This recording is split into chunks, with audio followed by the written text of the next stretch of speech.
Maylene Catchpole in conversation with set designer James Cotterill and sound designer Emma Laxton. Maylene is sat on the left-hand side facing James and Emma, who are sat to the right-hand side of the screen. They are sitting on grey chairs in a theatre studio which is painted white. Maylene is a black British female with braided hair, wearing a royal blue top and black skirt.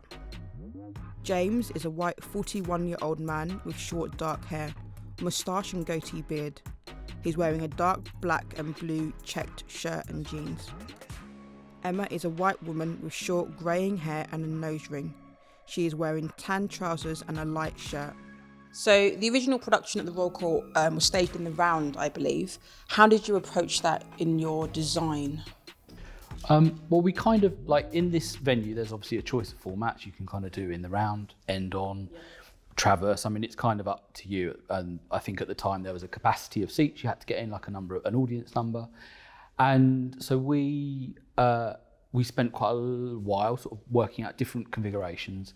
And what we realised we wanted was as much space as possible for the play, because it's a studio theatre, so the space is limited. And that kind of led us down the route of a sort of traversey in the round staging, which gives a really good relationship, I think, between the performers, the actors, and the audience. You've probably heard this before, because it kind of puts them in a close proximity, which I think is good, especially for a play like this. There's a lot of humour and there's a lot of confrontation. It's really good actually to maybe make the audience really feel that, and at times feel uncomfortable and at times sort of laugh. And it's great to look across the action and see the audience on the other side of you also laughing or also sort of slightly biting their lip in, that sort of thing. So that was kind of the sort of idea behind choosing that format.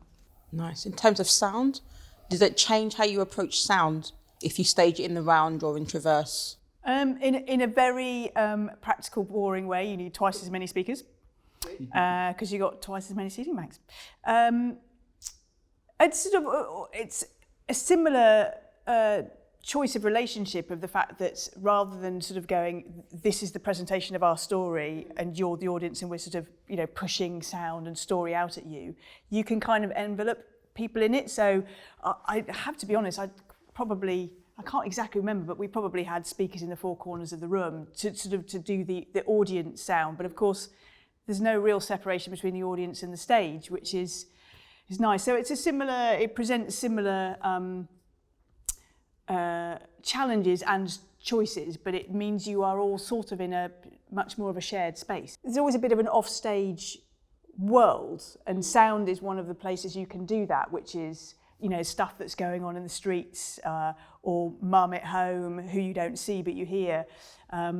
So we always look for kind of little nooks and crannies and corners of the room, which is different when the room is mostly the seating, as opposed to, if you're end on, you have this kind of offstage world, which is where people hide lights and sound and stuff. So it's you do have to approach it very differently when your audience shares the same space as the performers.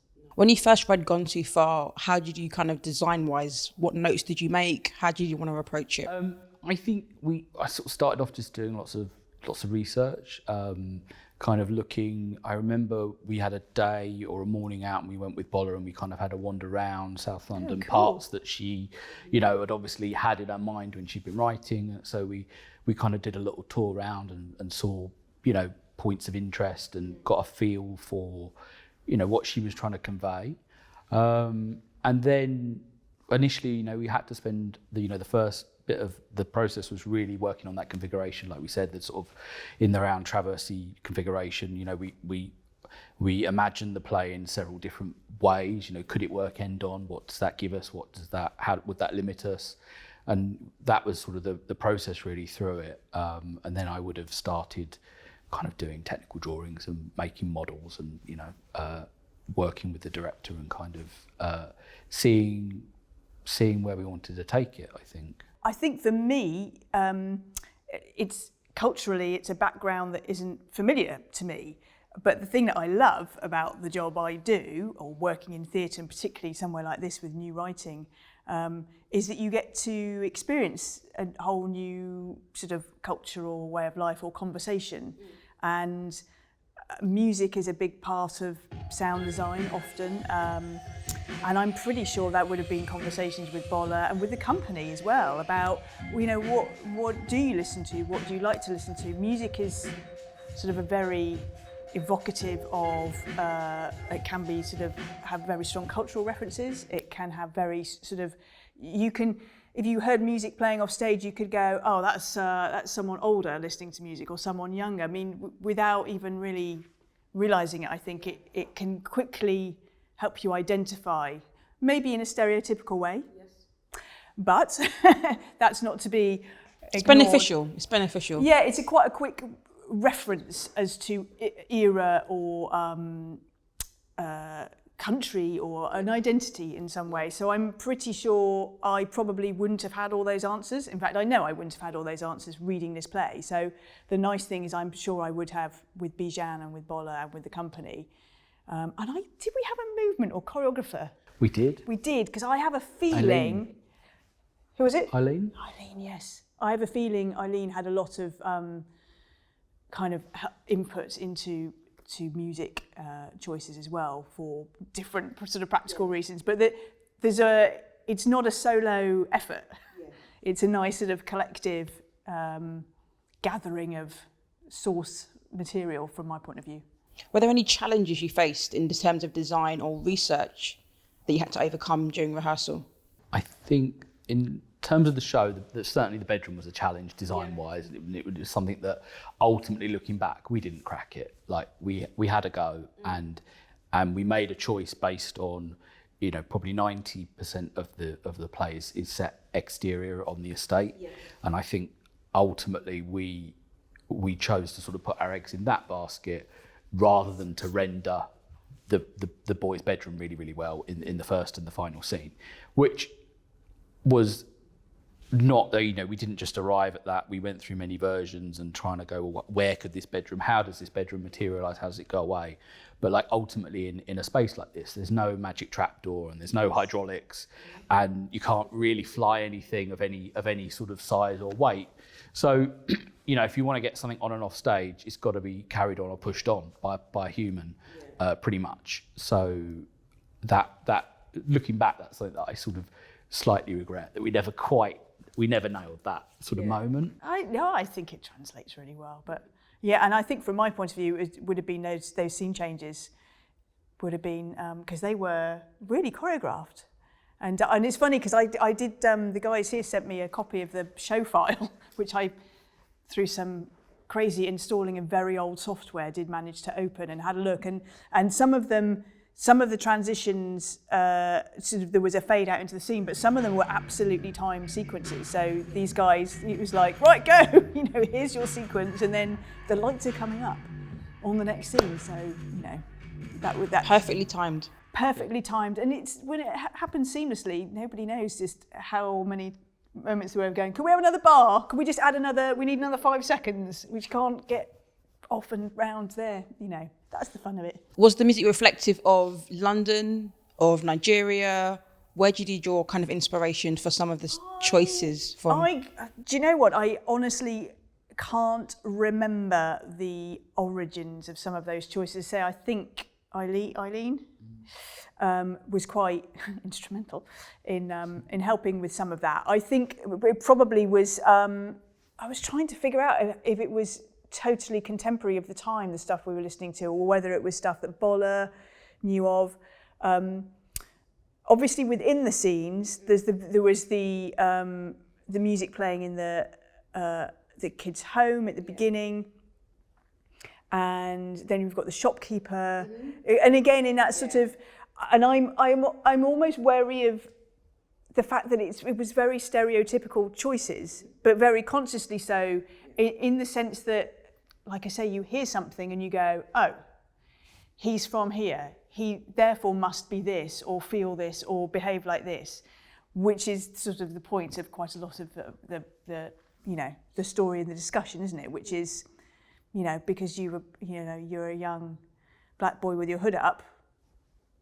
Let's talk about that. Let's not just assume. So within the scenes, I think there were very clear kind of choices made about the music. In the scene changes, in some cases, there's quite a practical element, which is, I think one of the questions was, choosing stuff without lyrics. Yeah. There's many reasons for that. One is that, in a very practical sense, it's much easier to edit music if you're not editing around lyrics. Also, lyrics have their own story, and they have their own agenda in a way. Whereas, interestingly enough, a song that can be very much romantic or sad, without the lyrics, musically, depending on which picture you choose and how you put them together, can give you quite a different feeling. Or more to the point, what you can get from it is a tempo, an energy, and a feeling, which is what music is so great at. And if you have the ability to manipulate it and stick it in the order you want it to, with a choreographer going, can I have another 4 bars of that? Or sometimes it fulfills quite a practical exercise, but I think music is incredibly evocative. And it was quite a nice range in the show, actually, of energy and feeling, and can leave you with a bit of ambiguity. I think it really supported the mood in those transitions, Yeah. It was sort of it was an emotion, it was a mood, it was like there was an angst to some of those choices that felt, very much in tandem with what the play, what the scene you've just seen, or what the scene you're about to see. Yeah, and it takes you out of with an energy you're into. And I think if you listen to some of those tracks in full, they wouldn't at all do the same thing. In the scenes, it was slightly different, and it was funny remembering the kind of the use of the Three Lions song that the shopkeeper puts on. And it was interesting. Looking back, that song came out in the mid to late 90s. Even sort of a good decade before the show, even. But it's so. It's the equivalent of singing the national anthem. Yeah. Which is prior to that song coming out, sort of what you would have done, which is somewhat, again, a very quick reference and a very quick way of going, I'm patriotic. I'm not what you think I am. Having heard this, which is the first indicator you get before I think the shopkeeper comes out, is the prayer music, which is why music is and sound is so evocative and can quickly help. One of the themes in the play is duality and the idea of belonging to two different cultures, of being from a different background. How did that impact your choice in design in terms of sound? Was there elements of two different types of sound or different materials in terms of how you produce the set that you thought about in terms of duality being in terms of the themes? Like your question is it's so interesting, but it's just not. I don't think I ever thought about that in many ways. Like like we said, the set was very, very minimal, and it came about. We went out, we sort of did our research, we had a look round, and we boiled things down to essentially what was sort of like 4 or 5 tons of. They were real paving slabs, and a sort of concrete staircase, and then obviously they weren't seats, they were 2 sort of big L-shaped lumps of concrete that the audience sat on. So in a way that we invited the audience, when they came into the space, they didn't have a comfortable seat to go and sit on. And I remember some people saying to me at the time, we liked it, but it was very uncomfortable. And I sort of thought, that was kind of the point. That was the point, yeah. But and so materials wise, it was really, really reduced. It was like concrete. It was drab, and it was a bit sad, and in a way I suppose the duality was then the company, the performers, the characters, and the costumes, which weren't again actually massively colourful. There was some colour in there, but the desire, certainly with this play and with many plays that I would design, is that the costumes just serve the character.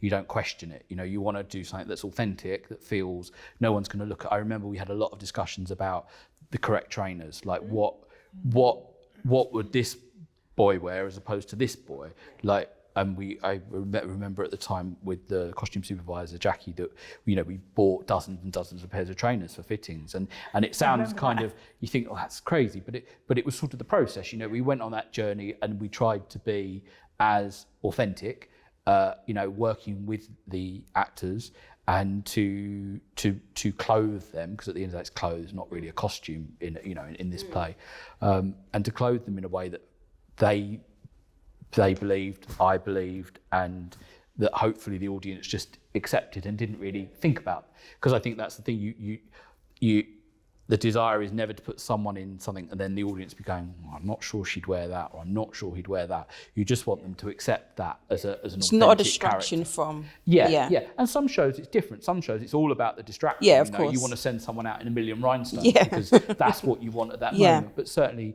for this play, it was trying to just be delicate, real and authentic with those choices. I think with most designs or plays that I work on, I like to, as much as possible, work with the actors. At the end of the day, I can design something, but they're the ones that then have to wear it for a month or 2 months or however long it is. I don't.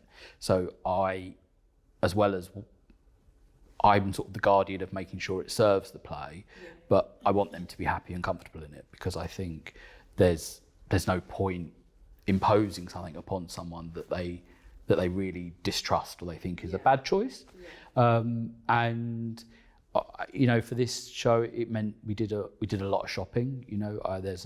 I worked with a costume supervisor, and we did an awful lot of shopping and sort of, like I said, buying dozens of pairs of trainers and sort of refining choices on, at the end of the day, if someone's just wearing a t-shirt or a sweatshirt on stage, you want it to be the right one. And unlike, say, a period costume or something fantastical, everyone wears normal clothes. So your actor will have a really clear idea in their head about the fit of the jeans or the fit of the tracksuit bottoms or, the cut of the thing. And it sounds kind of silly in a way, but because we all walk around in these clothes and we have our shops that we like to go to, and then we think about the character and where would that character shop, and if that's within budget, is that how we tackle that? We then go and we pick a sort of selection of things, and we end up with a small rail or a huge rail of options, and we kind of then would cycle through with the actor the possibilities, and then hopefully get to a place where everyone feels happy. The two brothers, how would you describe their differences in style and what they wore, and how you shopped for those two? Yemi was kind of what you would expect. It was a very simple, I think it was like a black tracksuit with a hood, kind of some nice, fairly new trainers, and just very, very normal, what you would expect to sort of see and what that character would naturally gravitate towards wearing as a sort of safe. There was a certain type of brand choice. Or I think there was. Did it matter? I think everything he wore was probably Nike, out of memory from that many years ago. Whereas Iku was much more, we looked at a lot of reference from kind of younger guys in Nigeria and the difference, that they're not there's a sort of different silhouette, I think, that they favour. The choice, things, certainly that time, I think it's different now. But like then, like a baggier jean was definitely sort of the standard go-to item. Whereas I think now, like with all of us, things filter through. We go skinny, we go slightly different, we go straight cut jeans. But actually at the time, it was like a baggy jean, and I think there were like some shirts that felt very much like they weren't super on the nose from Nigeria, but they had a feel that it was what you would wear in a hot country, as opposed to what a young person would wear walking around London in. There was that subtle difference that hopefully we sort of got correct. But what about the character of Armani and what she wore, or Paris? Yeah, well, I think with those two, it was obviously different. There was obviously a definite hair element involved, which again I think was very probably of its time, and I think you wouldn't necessarily see many girls adopting. It was very slicked. I think Armani probably had an afro comb stuck in, which you do occasionally see it walking around London as a choice, but probably then it was more common to see that in younger girls. And I remember, I think Armani was more colour. Was probably the most colourful in terms of what she wore. as the action of the play really only took place over a day, there wasn't like millions of changes, which, you know, budget-wise was great, because we didn't have to get into sort of 12 pairs of trainers each and all the rest of it. And I remember sort of Paris was much more, I believe she was sort of jeans and maybe a hoodie or maybe even a denim jacket. It was quite, you know, it's quite simple, very sort of, very sort of understated, really. Not a show-stopping outfit, has to be said. Is that the contrast between the two, Armani and Paris? Yeah, I think so. And I think, and I pretty much, I think with Armani, we definitely tried. I can't remember what brands, but we tried. We definitely had some logo in there. You know, something that probably was relatively expensive at the time. We probably blew our budget on some sort of T-shirt or something that had, you know, something that felt very of that period, which I think is true now. Like we see it all the time now that suddenly a brand is very much in fashion and it lasts for maybe 18 months at most, and then suddenly you're absolute trash if you wear that brand. You know, it's sort of how we cycle through clothes now. So if you were to do the play again and it was present day and money was no object, staging and design was no object, what would you do differently? You'd do a lot differently. You'd do a lot. Give me some examples. I think there's like 3 versions in my head. There's a version where you sort of take this play out onto the street and you do it in the street, and you take the audience into the community and you bring all the, you know, and there's that version of the play, which I think would be like really wonderful. Immersive kind of promenade. Thing. Yeah, exactly. Okay. Promenade, I think it would work so well. You could even start off in a house or a flat. You know, you could do a really, really great version like that. And then there's sort of like the big theatre version where you've got huge elements of the estate sliding in and out. And I suppose looking back, that's the thing that I would have loved to have done, was to have rendered more of the estate locations and for the set to go on the journey with the brothers, because ultimately it didn't move. It was a static environment. And I think revisiting it with no parameters as such and in a bigger space, it'd be really nice to travel the set with them, as it were, and to really move that journey of the day of them going out for the milk, and then, you know, through to the night time. There'd be a version like that. And then there's probably a version that's all sort of very video and very sort of projection based, sort of LED screen version of the show as well, which could be very vibrant and engaging. What would be your favourite seating configuration? Oh, that's a great question. I mean, the thing is, it's difficult because in the round you are limited. Like, unless you're going to pop stuff up from the floor or drop stuff in, and even if you're going to do that, how are the audience? What are the audience seeing? Are they getting a different experience on one side of the room to the other? So the version where it's all sliding about, I think you've kind of got to be end on, sort of looking at it as a film, as a picture. And actually, the writing of this play is quite filmic in a way. It's you know, these relatively short scenes in these exterior locations that are all slightly different, but in the same area. That we know we're not going around the world or doing. So in a way, it is quite filmic. So I can see a sort of end-on version, but I still think you can't beat In the Round or Traverse for a bit of, you know, proximity. You know, getting the sweat of the actor and feeling sort of very much involved, like and in the fight and complicit. Sound-wise, I think you just bring it up to date, or do you? But yes, I think you do bring it. I think potentially you bring it up to date if it's still set currently. That's the whole new journey of going, okay, kids, what do you listen to these days? What would be interesting to revisit a play is those stereotypical sort of cultural references. Are they the same? Yeah. Have they changed? You know, maybe you kind of go full circle. We all know that you sort of, you know, retro things happen, but I think that would be the. But in terms of what would I do differently? I'm kind of one of those elements that's sort of quite not reactive to what else is going on, but the design process that happens first, then kind of gives me a sort of a platform to go, you know, it's In the Round, or it's end on, or it's the big whizzy video version. I don't know. But is it still topical and relevant enough to do now? Yes. What's your most memorable scene from the play? all of however many years ago? Mine is probably the final scene with the boys in the bedroom, where, you know, they've put on their sort of traditional Nigerian outfits, and you really feel like that time that you've not seen from the sort of moment of the stabbing, that gap, that 2-week gap or whatever it was, you really feel like they've both grown massively and sort of just matured and now understand each other, which, you know, ultimately that's so much what the play is about, is these two brothers that are blood but don't necessarily just come from two different places, not just physically but like in their heads.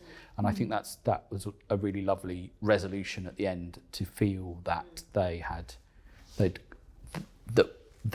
actions of the play and the journey that they'd gone on had sort of culminated in something that was actually warm, as is often the case. Sometimes, you know, plays leave you feeling a bit sad and empty, and it's a nice moment, I think. Well, yeah, because I mean, a lot goes on. There's a lot to discuss. There's a lot of, you know, emotions in it. But no, I agree. And because does he put his cap on at the end? Yeah. But that's also a nice kind of, you know, we're the same but we're different, but we're embracing that, I think. But yes, I mean, that was very poignant. But a nice, but not too sugary. Not too sickly. No.